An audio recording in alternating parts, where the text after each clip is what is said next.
আপোনাৰ সন্তানটোৱে এইবাৰ CUET অৰ্থাৎ কমন ইউনিভাৰ্চিটি এণ্ট্ৰেন্স টেষ্ট দিছে নেকি?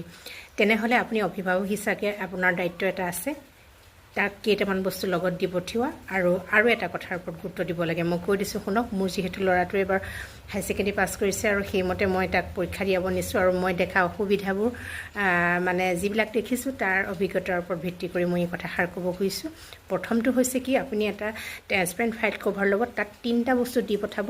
প্ৰথমটো হৈছে এডমিট কাৰ্ড, দ্বিতীয়টো হৈছে ফটো, পাছপৰ্ট চাইজৰ ফটো, আৰু 3 নম্বৰটো হৈছে অৰিজিনেল আইডি দেই, অৰিজিনেল এটা আইডি, মানে আপুনি এইটো ধৰক আপোনাৰ আধাৰ কাৰ্ড দি পঠাব আৰু এটা ট্ৰেন্সপাৰেণ্ট ফাইল কভাৰৰ ভিতৰত সেই 3টা বস্তু দি পঠাব। আৰু চতুৰ্থ দৰকাৰী কথাটো হৈছে কি জানেনে, সেইটো হৈছে সময়। 7টাৰ পৰা 8:30টাৰ ভিতৰত সোমাব লাগিব। আপুনি সেইকাৰণে 7টাৰ পৰা 8টাৰ ভিতৰত আগবেলা পৰীক্ষাত সোমাম বুলি ভাবিব, নহ'লে কিন্তু আপোনাৰ সন্তানটোৱে পৰীক্ষা হলত উপস্থিত হ'ব নোৱাৰিব। তাৰ পৰা বহুত